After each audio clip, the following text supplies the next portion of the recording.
Hello friends, BPSC TRE 4 के लिए दोस्तों अगस्त में जो वैकेंसी आने वाली है उसमें 6 to 8 की भी वैकेंसी आएगी गाइज। तो 6 to 8 के लिए क्या एजुकेशनल क्वालिफिकेशन मांगा जाता है ये आज की इस वीडियो में हम आपको बताने वाले हैं। ओके गाइज, इस वीडियो को आप लोग एंड तक देखिएगा और मैं आपको सब्जेक्ट कॉम्बिनेशन भी बताऊंगा, क्योंकि 6 to 8 के टीचर बनने के लिए दोस्तों आपका सब्जेक्ट कॉम्बिनेशन भी बनना चाहिए। और 6 to 8 के लिए आपको पता है डीएलएड एंड बीएड दोनों स्टूडेंट एलिजिबल होते हैं। ओके गाइस, तो ऐसे स्टूडेंट जिन्होंने डीएलएड किया है उनके लिए क्या एजुकेशनल क्वालिफिकेशन मांगा जाता है 6 to 8 के लिए? सब्जेक्ट कॉम्बिनेशन उनका बीए बीकॉम या जो भी उन्होंने ग्रेजुएशन किया है सब्जेक्ट है उनके पास उसमें क्या होना चाहिए, और बीएड वालों के लिए क्या होना चाहिए ये मैं आपको बताने वाला हूं। तो आपको पता है 6 to 8 के लिए सीटेट का पेपर 2 जरूर चाहिए होता है, या बिहार टेट आपने पास कर रखा है तो 6 to 8 के लिए एलिजिबल है, दोनों में से कोई सा भी। ओके गाइस, उसके बाद क्या है तो 6 to 8 में आपको पता है डीएलएड वाले स्टूडेंट भी एलिजिबल होते हैं, बस आपका ग्रेजुएशन चाहिए। देखिए पढ़िए यहाँ पर स्नातक मतलब ग्रेजुएशन।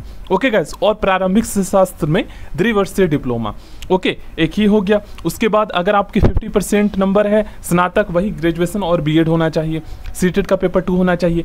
अब गाइस 6 to 8 के लिए जो है ना, देखिए 3 तरह के टीचर बनते हैं।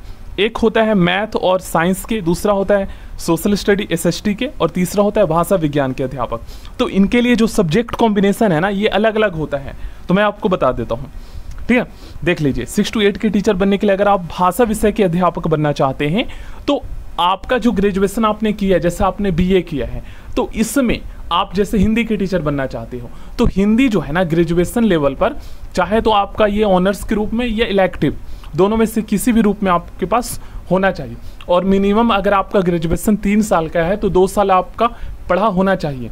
ओके गाइस, अगर हम बात करें एसएसटी टीचर की तो यहाँ पर मैं आपको बताता हूँ। देखिएगा आप लोग यहाँ पर ध्यान से, सामाजिक विज्ञान विषय के विद्यालय अध्यापक के लिए स्नातक स्तर पर देखिएगा यहाँ पर इतिहास, हिस्ट्री, ज्योग्राफी, पॉलिटिकल साइंस, यहाँ पर फिलोसफी, इकोनॉमिक्स, यहाँ पर कॉमर्स, मनोविज्ञान, साइकोलॉजी, समाजशास्त्र, यहाँ पर सोशोलॉजी हो गया, होम साइंस में से कोई 2 विषय स्नातक स्तर पर पठित हो, इनमें से कोई 2 आप एसएसटी के टीचर बनने के लिए एलिजिबल हो जाओगे। ओके गाइस, 6 to 8 में इनमें से कोई 2 होना चाहिए।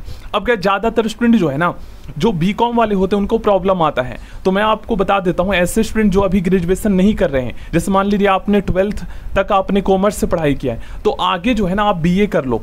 अगर आप 6 to 8 के लिए एलिजिबल होना चाहते हो, सब्जेक्ट कॉम्बिनेशन आप बनाना चाहते हो तो ठीक है ना, कॉमर्स वाले बीए कर सकते हैं। ये आपको बता देता हूँ ताकि आपको बीएड में भी फायदा होगा आगे सब्जेक्ट कॉम्बिनेशन में। अब 6 to 8 के लिए अगर आप मैथ या साइंस के टीचर बनना चाहते हो ठीक ना, तो स्नातक स्तर पर आपका जो है मैथ, फिजिक्स, केमिस्ट्री, बायो में से कोई 2 विषय पठित होना चाहिए। 6 to 8 में दोनों में मैथ और साइंस दोनों आपको पढ़ाना पड़ेगा, ये चीज़ आपको पता होना चाहिए।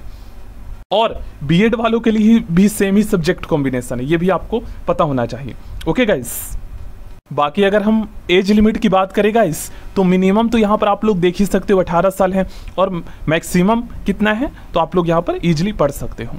मतलब यहाँ पर आप समझिए, मध्य विद्यालय का मतलब है 6 to 8 और प्रारंभिक का मतलब है 1st to 5th, इनके लिए मिनिमम 18 साल और उच्च के लिए यहाँ पर 21 साल है। बाकी मैक्सिमम तो आप लोग देख ही सकते हो कितना पढ़ सकते हो।